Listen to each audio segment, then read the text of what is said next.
आणि आता 36 जिल्ह्यांमधल्या वेगवेगळ्या घडामोडी अगदी झटपट सुरुवात करूया। सह्याद्रीच्या रांगेत असलेल्या माळशेज पट्ट्यात पावसाला सुरुवात झाली। यामुळे पांढरा शुभ्र दाट धुक्यात माळशेज हरवलंय। शनिवार रविवारच्या सुट्ट्यामुळे आज पर्यटकांनी माळशेजमध्ये गर्दी केली।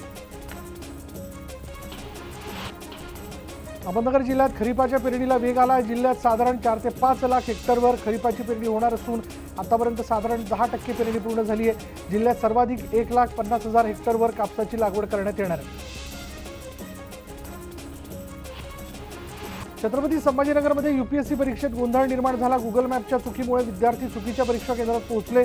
परीक्षा केंद्रावर येण्यास उशीर झाल्याने त्यांना प्रवेश दिला नाही आणि त्यामुळे जवळपास 50 विद्यार्थ्यांना परीक्षेपासून वंचित राहावे लागले। नंदुरबारच्या धडगाव शहरातील वाहतूक कोंडीमुळे नागरिकांची डोकेदुखी वाढली आहे। वाहतूक पोलिसांच्या दुर्लक्षामुळे वाहनधारकांना रोज तासनतास मनस्ताप सहन करावा लागतोय।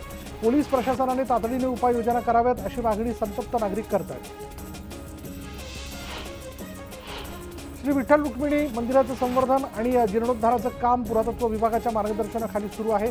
सदर कामाची पाहणी राज्याचे मुख्य सचिव डॉक्टर नितीन करीर यांनी केली आणि यावेळी मंदिर समितीचे कार्यकारी अधिकारी राजेंद्र शेळके यांनी श्री विठ्ठल रुक्मिणी मंदिरात सुरू असलेल्या आणि करण्यात येणाऱ्या कामांची माहिती दिली। उपोषणकर्ते लक्ष्मण हाके यांची आज डॉक्टरांच्या पथकाने तपासणी केली, मात्र उपचार घेण्यास हाके यांनी नकार दिलाय। आज उपोषणाचा 4था दिवस आहे, मात्र सरकारने अद्याप याची दखल घेतलेली नाही। रात्री मुख्यमंत्र्यांचा फोन आला असून ओबीसी आरक्षणाला धक्का लागणार नाही असं मुख्यमंत्र्यांनी हाके यांना आश्वासन दिलंय। हिंगोलीच्या औंढा नागनाथ तालुक्यातील ढेगज ग्रामपंचायत कार्यालयासमोर तरुणांचं आमरण उपोषण सुरू आहे। गावात सुरू असलेलं पेवर ब्लॉकचं काम निकृष्ट दर्जाचं होत असल्याचा आरोप या तरुणाने केला। लोकांनी जरी मला स्वीकारलं असलं तरी काही पुढाऱ्यांनी अजूनही माझं नेतृत्व स्वीकारलेलं नाही असं म्हणत प्रणिती शिंदे यांनी जाहीर सभेतून खंत व्यक्त केली। तुम्ही किंगमेकर आहात असं म्हणत त्यांनी आपल्या वडिलांप्रती कृतज्ञता व्यक्त केली। विरोधी पक्षनेते विजय वडेट्टीवार यांनी गडचिरोली इथल्या जिल्हा सामान्य रुग्णालयाची आज पाहणी केली। यावेळी वडेट्टीवारांनी तिथल्या सोयी सुविधांचा आढावा घेतला। बकरी ईद निमित्त बंदी असलेलं गोवंश कत्तल होऊ नये यासाठी खबरदारी म्हणून पाथरी शहरात ठिकठिकाणी नाकाबंदी करण्यात आली। पशुधन घेऊन जाणाऱ्या वाहनांची तपासणी केली जाते। कोकण पदवीधर मतदारसंघातील महायुतीचे उमेदवार निरंजन डावखरे यांच्या प्रचारार्थ महायुतीच्या सर्व घटक पक्षातील पदाधिकारी कार्यकर्ते यांचा मेळावा ठाण्यात पार पडणार आहे। आज संध्याकाळी 5 वाजता ठाण्यातील हॉटेल टिपटॉप प्लाझा इथं या मेळाव्याचं आयोजन करण्यात आलंय। या मेळाव्यात मुख्यमंत्री आणि उपमुख्यमंत्री मार्गदर्शन करतील। ठाकरे गटाच्या संजय राऊतांनी राहुल नार्वेकरांवर टीका केली। नार्वेकरांनी शिवसेनेबाबत घटनाबाह्य बनावट निकाल दिला। नार्वेकर भाजपचे पॉलिटिकल एजंट आहेत असा हल्लाबोल संजय राऊतांनी केला। लोकसभा अध्यक्षपदासाठी चंद्रबाबूंनी उमेदवार दिल्यास पाठिंबा देऊ असं विधान संजय राऊतांनी केलं, तर उपाध्यक्ष कायद्याने विरोधकांना मिळायला हवं असं संजय राऊत म्हणाले। खासदार सुनील तटकरे लोकसभा निवडणुकीतील विजयानंतर पहिल्यांदाच रत्नागिरी जिल्ह्याच्या दौऱ्यावरती आहेत आणि त्यामुळे दापोलीत सुनील तटकरे यांच्या स्वागताचे बॅनर्स लावण्यात आले। उत्तर पश्चिम मुंबई मतदारसंघात मतमोजणी केंद्रात मोबाईलचा वापर करणाऱ्या आरोपींचं नाव समोर आलंय। मंगेश पंडिलकर असं फोनवर बोलणाऱ्या व्यक्तीचं नाव असून तो वायकरांचा नातेवाईक असल्याचा आरोप भरतशा यांनी केला। दरम्यान वापरलेला फोन वनराई पोलिसांनी ताब्यात घेतला। कलिना ग्रंथालय भूखंड गैरव्यवहार प्रकरणी मंत्री छगन भुजबळ यांना मुंबई सत्र न्यायालयानं तंबी दिली। सुनावणीला हजर राहा अन्यथा वॉरंट बजावणार असल्याचं कोर्टानं म्हटलंय। छगन भुजबळ यांच्या वकिलांनी सुनावणी पुढे ढकलण्यासाठी अर्ज केला होता, मात्र तो अर्जही न्यायालयानं फेटाळला।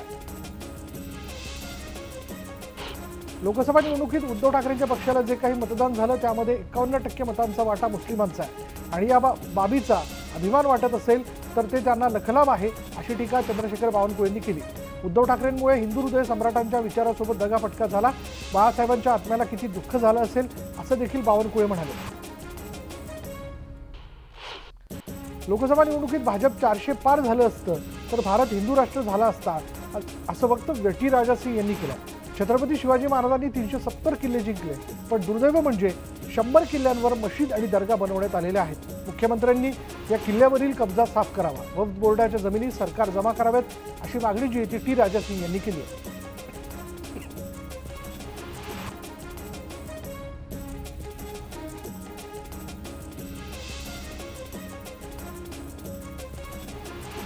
मराठा समाजाला आरक्षण देणं केंद्र सरकारच्याच हातात आहे आणि त्यामुळे केंद्र सरकारने 50% आरक्षणाच्या पुढचा कायदा करत आरक्षण द्यावं अशी मागणी खासदार ओमराजे निंबाळकर यांनी केली। सरकारने यापूर्वीच जर आरक्षणाची मर्यादा वाढवून आरक्षण दिलं असतं तर ओबीसी मराठा वाद निर्माण झाला नसता असंही निंबाळकर म्हणाले।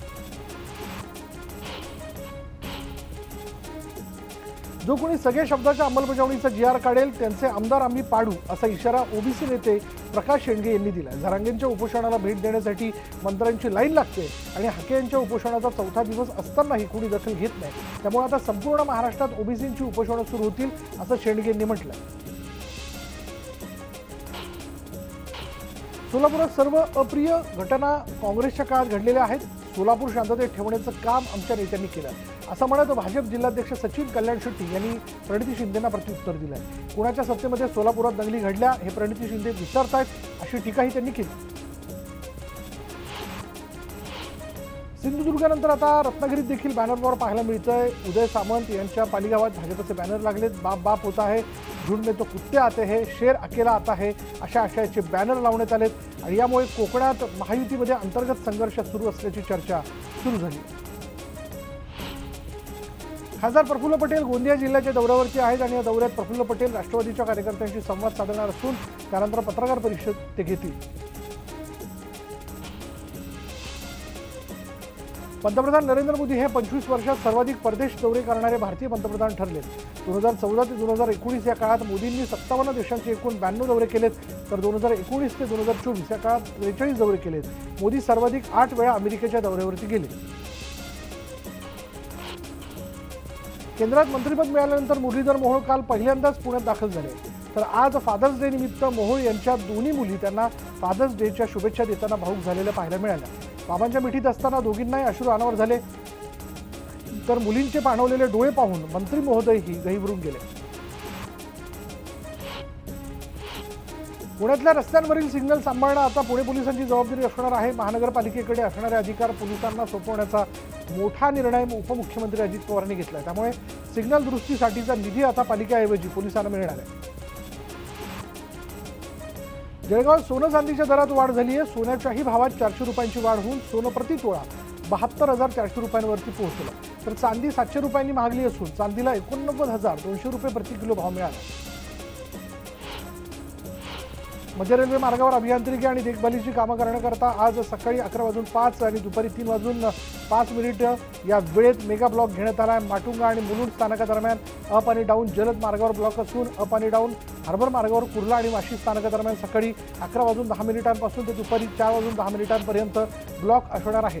ब्लॉक कालावधी CSMT कुर्ला आणि पनवेल वाशी दरम्यान विशेष उपनगरीय गाड्या चालवल्या जातील। अभियांत्रिकी तंत्रज्ञान कृषी आणि औषध निर्माणशास्त्र अभ्यासक्रम प्रवेशासाठी राज्य सामायिक प्रवेश परीक्षा कक्षातर्फे घेण्यात आलेल्या MST CET निकालाची तारीख अखेर ठरली आहे आणि या परीक्षेचा निकाल आज सायंकाळी 6 वाजता ऑनलाईन जाहीर करण्यात येणार आहे। लोकसभेच्या अधिवेशनात मोदी सरकार आर्टिफिशियल इंटेलिजन्ससह तयार केलेल्या डीप फेक व्हिडिओ आणि फोटोंवर लक्ष ठेवण्याकरता डिजिटल इंडिया विधेयक आणण्याच्या तयारीत आहे। सरकारने आणलेल्या या विधेयकात आर्टिफिशियल इंटेलिजन्सचा अधिक चांगल्या पद्धतीने वापर करण्यावरही भर दिला जाणार आहे। YouTube, फेसबुकचे नियमन करण्यासाठी कायदा देखील आणला जाण्याची शक्यता आहे।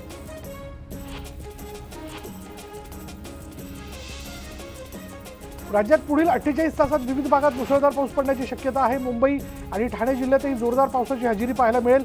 मुंबई, ठाणे, पालघर, रायगड, रत्नागिरी आणि सिंधुदुर्गला येलो अलर्ट जारी करण्यात आला आहे। नैऋत्य मोसमी वाऱ्यांनी विदर्भातील अमरावती आणि चंद्रपूर पर्यंतच्या भागापर्यंत धाव घेतली आहे। मान्सूनने कोकण, मराठवाडा आणि मध्य महाराष्ट्राच्या बहुतांश भागात मजल मारली आहे। मान्सूनची चाल मंदावली असून वाऱ्यांच्या प्रगतीसाठी आणखी 4 ते 5 दिवस वाट पाहावी लागणार आहे। विदर्भात जोरदार पावसाचा इशारा देण्यात आला असून अनेक जिल्ह्यांना येलो अलर्ट जारी करण्यात आला आहे। तुरळक ठिकाणी विजांच्या कडकडाटासह सोसाट्याच्या वाऱ्यात पाऊस पडण्याची शक्यता आहे। यावेळी 30 ते 40 किलोमीटर प्रति तास वेगाने वादळी वारा वाहण्याचा अंदाज देखील वर्तवला जातो। मुंबईत गेल्या 24 तासात अनेक ठिकाणी हलक्या पावसाची नोंद झाली आहे, तर आज देखील मुंबई शहर आणि उपनगरात मेघगर्जनेसह हलका आणि मध्यम पावसाची शक्यता आहे। रत्नागिरी जिल्ह्यातील गुहागर समुद्र किनारपट्टीची पहिल्याच पावसात मोठ्या प्रमाणात धूप झाली आणि त्यामुळे कासव संवर्धन केंद्र धोक्यात आलं असून समुद्र किनाऱ्यावर धूप प्रतिबंधक बंधाऱ्याची मागणी जी ती केली जाते। नागपूरच्या अंबाझरी तलावातील जलपर्णी काढण्यात येते। या स्वच्छता मोहिमेत 500 महापालिका कर्मचाऱ्यांनी सहभाग घेतला। त्याचबरोबर नागपूर महानगरपालिका, एनजीओ आणि नागपूरकरांचाही यात मोठा सहभाग आहे। मान्सूनचं वेळेत आगमन झालं असलं तरी अहमदनगर जिल्ह्यात पावसाअभावी सोयाबीन, कपाशीच्या पेरण्या रखडल्या। जमिनीत ओल नसल्यानं शेतकरी मका, भुईमूग पिकांच्या पेरणीवर भर देत आहेत। अहमदनगर जिल्ह्यातील भंडारदरा धरणाच्या पाणलोट क्षेत्रात अद्यापही पावसाचं दमदार आगमन झालेलं नाही। मागील वर्षी पावसाचं प्रमाण कमी झाल्यानं भंडारदरा आणि निळवंडे धरणाने मे महिन्यातच तळ गाठला। त्यामुळे भंडारदरा धरणात केवळ 1 टीएमसी पाणी शिल्लक आहे।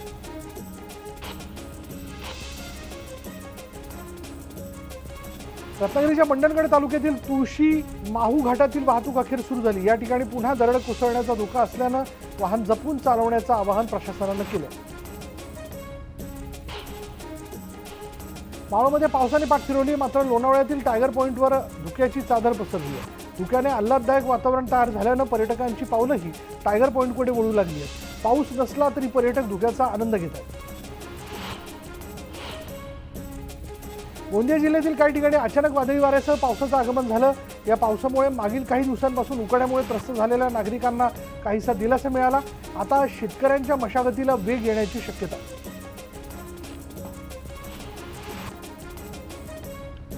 सांगली जिल्ह्यात मागील 7 दिवसांपासून धोधो पडणाऱ्या पावसाने उघडीप दिली। दिवसभर ढगाळ वातावरण राहिलं, परंतु पावसाने उसंत घेतली। त्यामुळे शेतकऱ्यांमध्ये खरीप पेरणीसाठी मशागतीची लगबग सुरू झाली। पेरणीसाठी खतं, बियाणं खरेदी करण्याकरता शेतकऱ्यांची धांदल सुरू झाली। ही बियाणं खतांची चढ्या भावाने विक्री करणाऱ्या कृषी दुकानदारांना आता चाप बसणार आहे। कृषी मंत्री धनंजय मुंडे ॲक्शन मोडमध्ये आलेत आणि प्रत्येक जिल्ह्यात अतिरिक्त 3 भरारी पथकं नेमण्याचे आदेश त्यांनी दिले। दररोज किमान 25 दुकानांवर ही पथकं धडकणार आहेत। बियाणे विक्रीतील फसवणुकी प्रकरणी संभाजीनगर, जालना आणि बीडमध्ये कृषी विभागाने एक धडक कारवाई केली। विनापरवाना बियाणे विक्री करणाऱ्या 7 विक्रेत्यांवर गुन्हे दाखल करण्यात आले। या कारवाईमुळे बियाणे विक्रेत्यांचं धाबदान आणलं।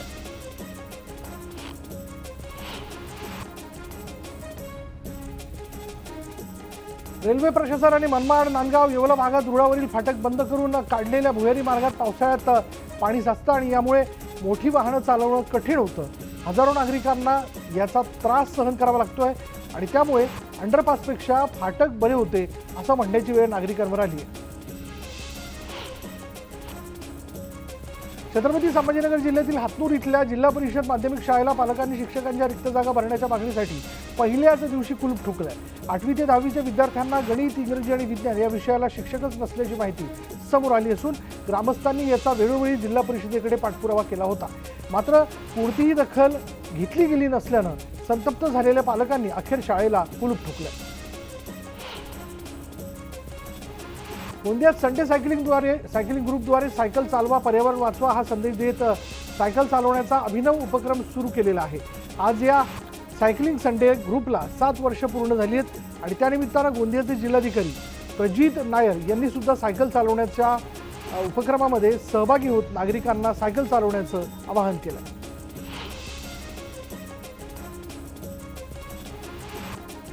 पालखी सोहळ्यासाठी पुण्यातील आरोग्य यंत्रणा सज्ज झाली। वारकऱ्यांच्या आरोग्य सेवेसाठी 3906 आरोग्य कर्मचारी तैनात राहणार असून पालखीसोबत फिरते आरोग्य पथक असणार आहे। एकीकडे भाजीपाल्याचे भाव कडाडलेले असतानाच मांसाहार देखील महाग झालाय। चिकनचे भाव 280 रुपये किलोवर जाऊन पोहोचले असून मटनचा भाव जो आहे तो 720 रुपये किलोवर जाऊन पोहोचलाय। तर अंड्याचे दर डझन मागे 68 रुपये होते, हेच दर आता 75 रुपयांवर पोहोचले। कोरोना काळात निम्म्यातच खंडित केलेली सह्याद्री एक्सप्रेस आता लवकरच कोल्हापुरातून थेट मुंबईपर्यंत धावणार आहे आणि यासाठी रेल्वेकडून हालचाली सुरू झालेल्या आहेत। या संदर्भातील प्रस्ताव रेल्वे मुख्यालयाला पाठवण्यात आला। पावसाळ्यात वाहतूक कोंडी होऊ नये यासाठी लोणावळा पोलिसांनी आता लोणावळ्यातील वाहतूक एकेरी केली आहे। संपूर्ण लोणावळा शहरात नगर परिषदेच्या वतीने प्रवेशबंदीचे फलक लावण्यात आले। एकेरी वाहतूक केल्यानं आता पर्यटकांना वाहतूक कोंडीचा सामना करावा लागणार नाही आणि पर्यटनाचा आनंदही घेता येईल। पश्चिम रेल्वेवर पावसातील विविध कामं जोरदार सुरू आहेत। पश्चिम रेल्वेवर यांत्रिक, सिग्नलिंग, विद्युत मालमत्ता आणि उपकरणं आदी कामं केली जात आहेत। पावसाळ्यात सेवा नीट असावी म्हणून संभाव्य क्षेत्रे शोधून काढली जात आहेत. मुंबई सेंट्रलचे विभागीय रेल्वे व्यवस्थापक नीरज वर्मा यांनी या कामाची पाहणी केली. मे महिन्यामध्ये देशभरात 1,37,37 लोकांनी विमान प्रवास केल्याची माहिती नागरी विमान वाहतूक महासंचालनालयाने दिली. गेल्या वर्षीच्या मे महिन्याच्या तुलनेत यंदाच्या मे महिन्यात विमान प्रवाशांची संख्या जी आहे ती 4.5% अधिक आहे. तर विमान प्रवासाकरिता भारतीयांनी सर्वाधिक पसंती ही इंडिगोला दिली आहे. मध्य रेल्वेवरील विना तिकीट प्रवाशांना रोखण्यासाठी लोकल मेल एक्सप्रेसमध्ये सखोल तिकीट तपासणी करण्यात येते. विना तिकीट प्रवाशांमुळे होणारं उत्पन्नाचं नुकसान टाळण्यासाठी विना तिकीट प्रवाशांना पकडण्याची मोहीम हाती घेण्यात आली आहे. या मोहिमेत एप्रिल मे दरम्यान साधारण 9,04,000 प्रकरणांमध्ये 63.62 कोटी रुपये वसूल करण्यात आलेला. तुळजाभवानी मातेचे मौल्यवान अलंकार चोरी प्रकरणी फरार आरोपी महंत चिलोजी बुवा यांना अटक करा अन्यथा आंदोलन करू असा इशारा पुजारी मंडळाचे माजी अध्यक्ष किशोर गंगणे यांनी दिला. SIT नेमूनही महंत सापडत नसल्यानं या प्रकरणाचा तपास रखडला आणि त्यामुळे संताप व्यक्त केला जातोय. स्पर्धा परीक्षांच्या घोटाळ्यांचा मास्टरमाइंड दत्ता नलावडे याला तब्बल 9 महिन्यांनी पोलिसांनी अटक केली. MIDC सिडको पोलिसांनी छत्रपती संभाजीनगरमधील मिल कॉर्नर परिसरात आरोपीच्या मुसक्या आवळल्यात. TCS कंपनीच्या कर्मचाऱ्यांच्या सहभागातून घोटाळा होत असल्याचंही पोलिसांच्या तपासात निष्पन्न झालं. मुंबई बॉम्ब स्फोटातील आरोपी मोहम्मद अली खान उर्फ मनोज कुमार गुप्ताचा खून आर्थिक वादातून झाल्याचं स्पष्ट झालंय. गांजाच्या उधारीतून त्याची हत्या झाल्याचं समोर आलंय आणि या प्रकरणी जुना राजवाडा पोलिसांनी कळंबा कारागृहातील 5 कैद्यांना अटक केली. धुळे स्थानिक गुन्हे अन्वेषण शाखेच्या पथकाने एका घरावर धाड टाकत बनावट मद्याचा कारखाना उद्ध्वस्त केला. पोलिसांनी कारवाई करत बनावट दारूसह गांजाचा मोठा साठा हस्तगत केला आणि या प्रकरणी वाल्मिक अशोक पाटील यांना पोलिसांनी ताब्यात घेतलं. सोलापुरात दफन केलेल्या बाळाचा चक्क मृतदेहच गायब झालाय. मोदी स्मशानभूमीतला हा धक्कादायक प्रकार आहे. दफन केलेल्या बाळाच्या मृतदेहावर 3ऱ्या दिवशी विधी करण्यासाठी नातेवाईक गेले असता मृतदेहाच्या ठिकाणी खड्डा आढळून आला आणि या प्रकरणाविरोधात नातेवाईकांनी पोलिसात तक्रार दाखल केली आहे.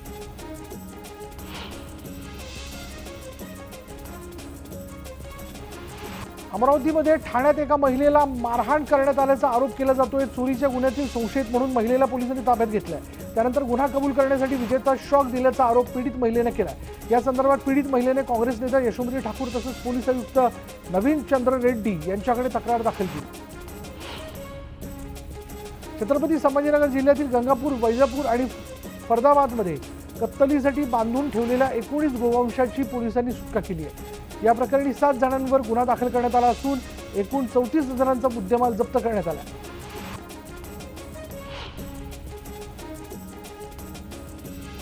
छत्रपती संभाजीनगरातील ऐन सिडको परिसरात भीषण आग लागली. आगीच्या ज्वालांनी परिसरात भीतीचं वातावरण पसरलं होतं. प्रसंगी आगीवर लगेच नियंत्रण मिळवण्यात यश आलं, मात्र यात घरांचं मोठं नुकसान झालंय. आगीचं कारण मात्र अद्याप अस्पष्ट आहे. गोंदियातील साखरी टोला इथे भरधाव कारने मिठाईच्या दुकानाला धडक दिली. या अपघातात दुकानांचं मोठं नुकसान झालेलं आहे. तर कार चालकासहित 5 जण फरार आहेत आणि या प्रकरणी सालेकसा पोलीस स्टेशन ठाण्यामध्ये गुन्हा दाखल करण्यात आला असून आरोपीचा शोध सुरू आहे.